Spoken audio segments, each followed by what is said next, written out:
Alright, I want to do a quadruple sample check. This is what I'm looking for today. That right there. Something like that. Something that I gave B-Rad. I'm going to find one today. Come higher hell water. Alright, now my next sample check will be without headphones in. Alright, how does this sound without headphones in? Does it make it sound better with the microphone or no? Alright. That's my intro. That's what I'm looking for right there. Anything that I find is an additive. Alright guys. I found a high pitch target right here. I don't know how well you can see, but here's where I dug my plug and flipped it over right here. I went to sit my shovel down right here, and I heard glass. I was like, oh man, let me be careful. Thank God I was careful, because look what came out when I put my shovel down. I don't think it's embossed, but I think it's 1800s, early 1900s all day long. Still must have the cork in it because there's fluid. So that does explain why a lot of these bottles are cracked. Fluid inside, and as they freeze in the wintertime, they do crack. So, first bottle out of this area that I'm digging, trying to save before houses go up. Let me pull out my pinpointer. This is going to make me go back and get my little rakes and my my little stand, because this is a perfect spot where sun is just going away from it, and the house site is probably about, I don't know, 30 paces away from me. So let me find my target. It was a nice high pitched target, so it probably was iron if there's bottles around here. But let me see if I can find it.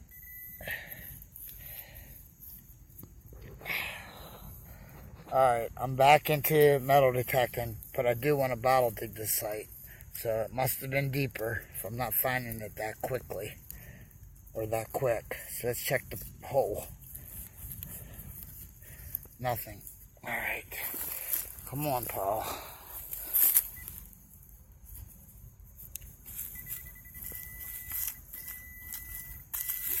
Was I off pinpointing it that bad? What is it?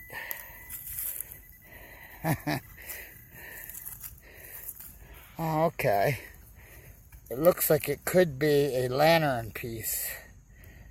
We'll check it out during the wrap-up. But I'm going to put that with the bottle, and I'm going to run. It looks like a lantern to me from what I'm seeing. And I'm going to go. There's some more metal, probably a nail or something. Let me check.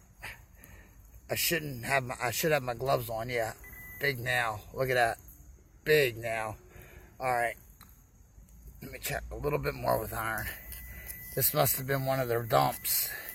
But the dump area that is devastated is the area where the kids got to. Hopefully I find an area with the rake that I brought that hasn't been devastated. It's underground a little bit. And I can preserve some of the smalls. This is what made me come out here. I knew there would be smalls left. I think I said it in my last video.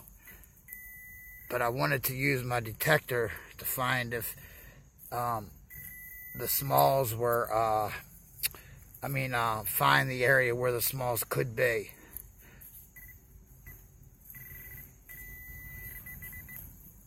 Let me see. And kids, you shouldn't be doing this with your hands, bare hands. I'm teaching you wrong. I should run and go get my gloves before I do anything. See, look how thin that glass is. I would have shredded my finger. Look, something that would shred my finger, but I'm getting a metallic signal. Look at this. Here's glass right there. I don't have anything to dig with but my big shovel, so I'm going to have to run along and go. This is going to shred my finger if I keep on going. So that's a part of a plate or a bowl or something. Let me see where this metal target's coming from. It's probably just molten. It's got my curiosity, at least.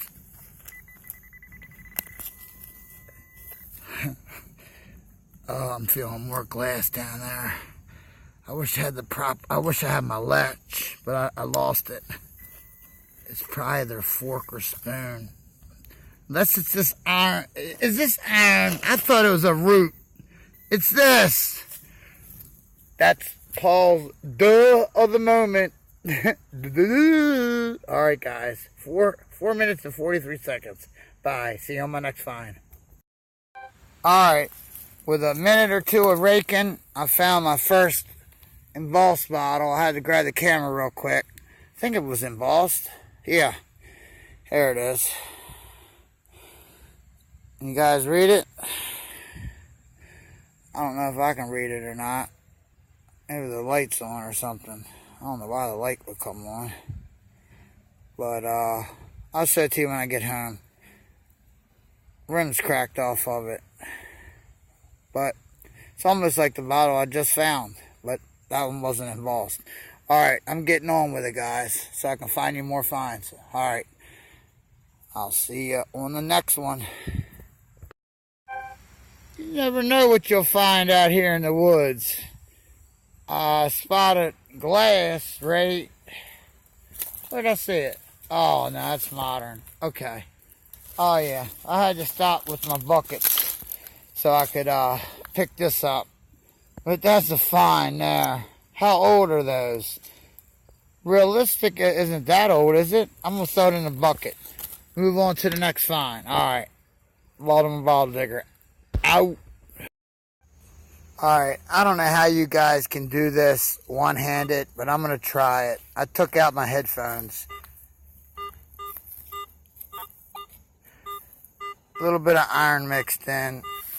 I put iron audio on, but I think it's something decent.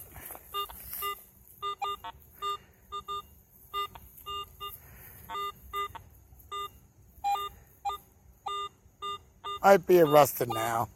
I'm still going to try it. I'm going to live dig it. Right there. Alright, so I'm going to hit. Keep you in focus. And no, I'm not biting off of Relic Hunting Florida. Oops. I'm close to the coil of my machine. I need to turn that the other way. Up and down. I didn't sit it up, but I don't want to hit anything. I shouldn't be in a rooted area. And look at me going out of focus. See, this is why I don't know how you guys can do it. A live dig one-handed. I was looking for my tripod and I couldn't find it. But it made me think of how you guys do it one-handed. So I wanted to try it. If this turns out to be something good on a live dig, then great. But I got some roots in. Sound like it could have been lead, but my pinpointer will find it. So I'm coming down. There we go. Let's see. I'm gonna switch hands. This is a live dig. You know what they say about the curse of the live dig.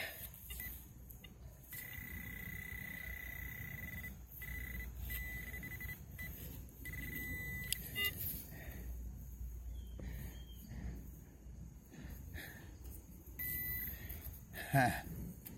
Curse of the live dig. Was that a 22 shell? Yup.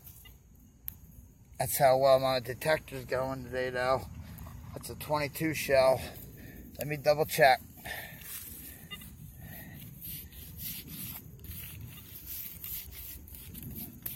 And then I'll double check with the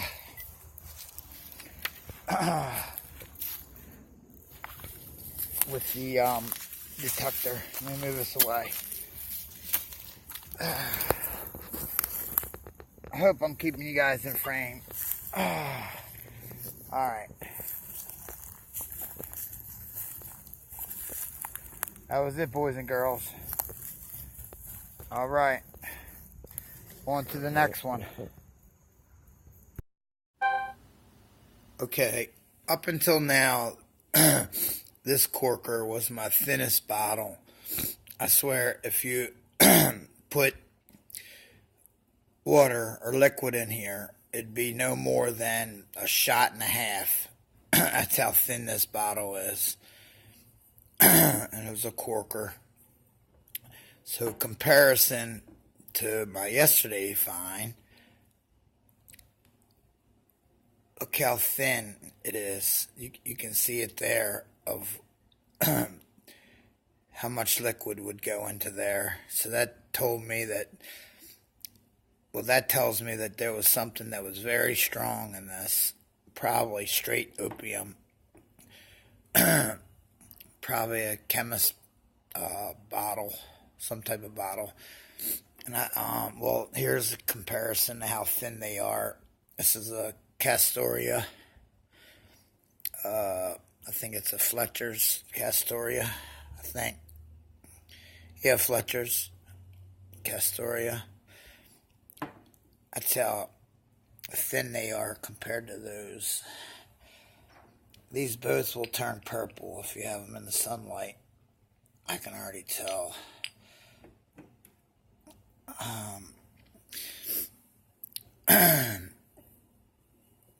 This one I found at the same site as this bottle that I found yesterday, and then I think I found this at that site also. I'm almost positive, and I was just looking at it today. Look at the ornateness in the milk glass. I've never found milk glass look like that. It's pretty neat. Has some neat designs on it.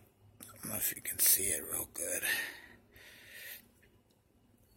And it was probably like a powder dish for women to put their makeup on. So I would say late 20s, 30s maybe. Or it could have been a candy dish. I don't know. I'm not sure. But I just wanted to show you. Look, you can even see the purpleness already on this bottle. This must have been getting hit by the sun somewhat before I found it yesterday. Never did check the bottom.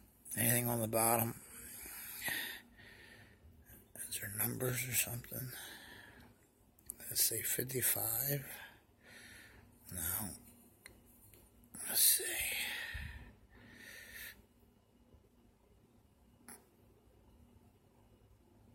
Yeah, some type of numbers. But I don't think it's any dates. It has 5-991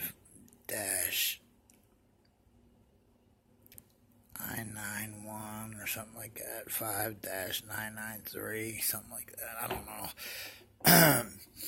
Alright. I found this yesterday.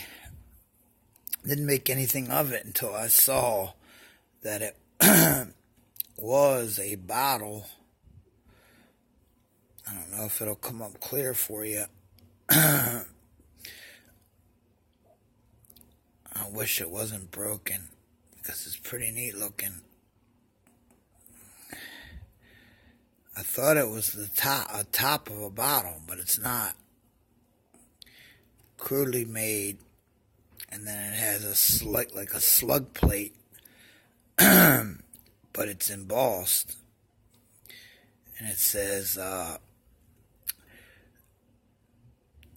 I think it's either F or P HOW, probably Hoyt perfume, and it has Philly down the bottom. I would have loved to find this one whole. I know there's a bunch of smalls left. The kids would only go after the large ones. They wouldn't go digging and looking around for bottles that were buried. They would only go for the ones that are easier to find and grab and break. But look how thin that is. The quadrant inside. Guess that's what you would call that. But I still don't know what were held in these. If anyone knows, let me know. But I find these often. And I guess they were cork tops. I guess you would call them cork tops. I'm not sure. But this one looks like it's in like mint condition. No scratches or anything on it. Alright. Baltimore bottle digger's out. I'll see you on the next video.